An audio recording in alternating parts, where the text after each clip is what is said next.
Sur ces images tournées aujourd'hui à l'est de Damas, les humanitaires continuent d'évacuer des civils à la hâte.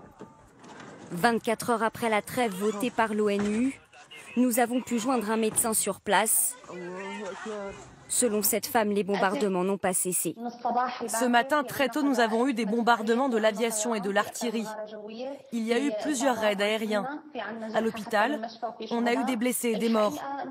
La trêve n'a pas duré, les bombardements continuent.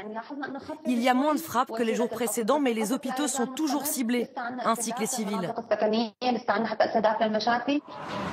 Dernier fief rebelle, les faubourgs est de Damas sont depuis plusieurs jours sous les bombes de l'armée syrienne.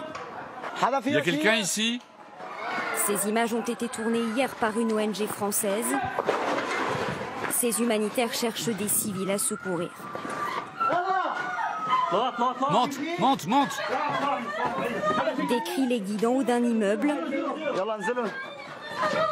Il y a des femmes et des enfants. Faites-les descendre. Descendez, descendez.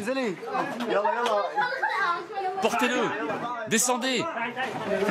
Dans ces immeubles pulvérisés, ils tentent d'évacuer au plus vite des familles prises au piège dans des combats acharnés entre l'armée syrienne et les groupes rebelles.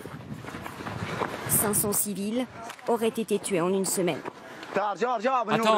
Attends, reviens. Pour les secours, aucun passage sécurisé. Selon cette ONG, il y a urgence.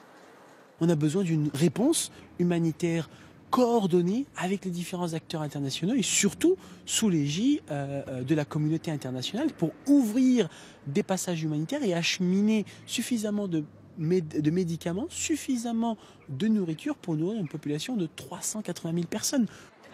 24 heures après la trêve d'un mois votée par l'ONU, les principaux groupes rebelles se sont aujourd'hui engagés à respecter le cessez-le-feu, en se réservant toutefois le droit d'une riposte immédiate en cas de nouvelles frappes.